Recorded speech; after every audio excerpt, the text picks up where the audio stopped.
ఇది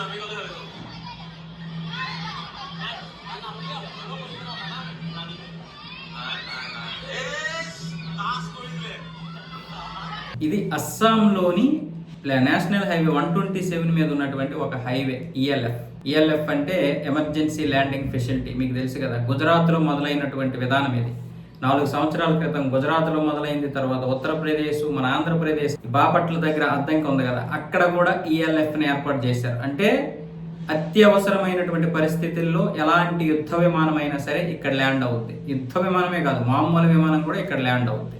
ఆ విధంగా దీన్ని తీర్చిదిద్దుతారు. అంటే హైవేలో ఎక్కడైనా సరే ఒక 3-4 కిలోమీటర్ల వంపులు లేకుండా ఉంటే వాటిని ఈ విధంగా తీర్చిదిద్దుతుంది కేంద్ర ప్రభుత్వం. ఇలా చేయాలంటే కొంచెం ఫెసిలిటీస్ ఎక్కువ ఉండాలి, అలాగే ఆ రోడ్ని ప్రత్యేకంగా నిర్మించాలి. అలాంటి వాటిని ఈఎల్ఎఫ్ల కిందకి తీసుకొచ్చి కేంద్ర ప్రభుత్వమే ఆ యొక్క నిర్మాణాన్ని చేపడుతుంది. హైవేలు మామూలుగానే హైవేలు కేంద్ర ప్రభుత్వమే చేస్తుంది. ఒకవేళ రాష్ట్ర ప్రభుత్వం చేయాల్సి వచ్చినా సరే కేంద్ర ప్రభుత్వమే అక్కడ నిధులు ఏర్పాటు చేసి ఈ విధానమైనటువంటి ఫెసిలిటీస్ తీసుకొస్తుంది. ఇప్పుడు మీరు చూసింది అస్సాంలో నేషనల్ హైవే 127 దగ్గర ఈ యొక్క దీన్ని నిర్మించారు. ఇప్పుడు నరేంద్ర మోదీ గారు దీన్ని ప్రారంభించాల్సి ఉంది. దీనివల్ల ఏంటంటే రేపు బంగ్లాదేశ్ నుంచి ఉద్రిక్తత పరిస్థితులు వచ్చినా, చైనా నుండి వచ్చినా ఈ యొక్క ఈఎల్ఎఫ్ని మనం ఉపయోగించుకోవచ్చు. గత ప్రభుత్వాలు ఇలాంటివి ఎందుకు చేయలేదంటే, ఒకవేళ సలహాలు ఇచ్చినా పక్కన పడేసి ఉంటారు, లేదా పనికిరాని సలహాలు ఇవ్వకండి అంటారు. ఈరోజు మనం సొంతంగా ఆయుధాలు తయారు చేసుకోగలుగుతున్నాం, బయట నుంచి కూడా రఫేల్ లాంటి యుద్ధ విమానాలు కొనుక్కుంటున్నాం. అయితే ఇంకా మనం సాధించాలి. దానికి సంబంధించినటువంటి విషయాల మీద ఇప్పుడు డిఆర్డిఓ విపరీతమైనటువంటి పరిశోధనలు చేస్తుంది.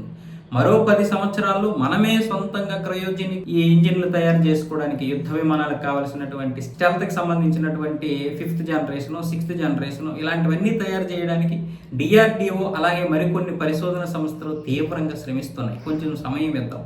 ఇప్పుడే కదా వాటికి కూడా అవకాశాలు వస్తున్నాయి, అలాగే పెట్టుబడులు ఇస్తున్నారు, వాటికి ప్రోత్సాహకాలు, అనుమతులు వెంటనే దొరుకుతున్నాయి. కాబట్టి వాటిని కూడా మనం వెంటనే ఇచ్చేసేయాలి అనకూడదు, కొంచెం సమయం ఇవ్వాలి. అందుకే ఇప్పుడు మనము ఫ్రాన్స్ నుంచి మరో 114 రఫేలు కొనుక్కుంటున్నాం. ఈ వచ్చాయంటే ఈలోగా డిఆర్డిఓ కూడా తన యొక్క సత్తాను చూపిస్తుంది. డిఆర్డిఓ మీద మనకి నమ్మకం ఉంది. ప్రభుత్వం ఏదైనా కావచ్చు, కొంచెం వాళ్ళకి ప్రోత్సాహం ఇచ్చి కొంచెం అనుమతులు ఇవ్వడానికి కొంచెం తొందరగా మనం ఇచ్చేస్తే ఇప్పుడు కేంద్ర ప్రభుత్వం ఎలాగైతే ఉందో అలాగా.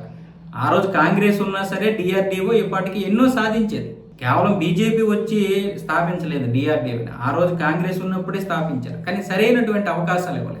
ఆ రోజే అలాంటి అవకాశాలు ఇస్తే ఈ రోజు డిఆర్డిఓ ఒక అద్భుతాన్ని చేసి చూపించేది. మరి ఈ 10 సంవత్సరాల్లో చేయగలుగుతున్నటువంటిది అప్పుడు ఎందుకు చేయలేకపోయింది?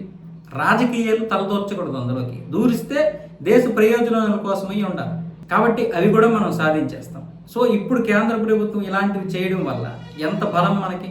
ఇటు ఒకవైపు హైవేల మీద ఎన్ని పనులు అయిపోతుంటాయి, దీని మీద ఇదేంటి కేవలం దానికోసం నిర్మించింది కాదు. ఇవి ఏదైతే వెహికల్స్ ఉన్నాయో ఆ వెహికల్స్ వెళ్ళిపోతూ ఉంటాయి, కానీ అవసరమైనప్పుడు మాత్రం దీన్ని మనం ఉపయోగించుకొని ఎలాంటి శత్రువు దాడి చేసినా సరే వాడి యొక్క గోప గుయ్యమనేలా చేయొచ్చు. మన ఆపరేషన్ సింధూర్లో మనం ఎలా చేసాం? కేవలం 4 రోజులు.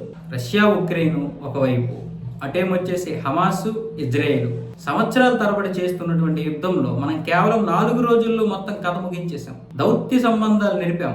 ఈరోజు మన దగ్గరికి అన్ని దేశాలు వచ్చేసి మనతో ఒప్పందం చేసుకుంటున్నాయి అంటే కేవలం ఒకవైపే చూడరు, అన్నీ చూస్తారు. స్థిరమైన రాజకీయాన్ని చూస్తారు, బలమైన రాజకీయాన్ని చూస్తారు, ప్రత్యర్థిని ఏ విధంగా దెబ్బ కొడుతున్నామో చూస్తారు. అందులో భాగంగానే ఈరోజు అన్ని దేశాలు మనతో డీల్ చేసుకుంటున్నాయి. అందుకే ఈరోజు కేంద్ర ప్రభుత్వం కూడా రక్షణ వ్యవస్థకి లక్షల కోట్లు ధారపోస్తుంది.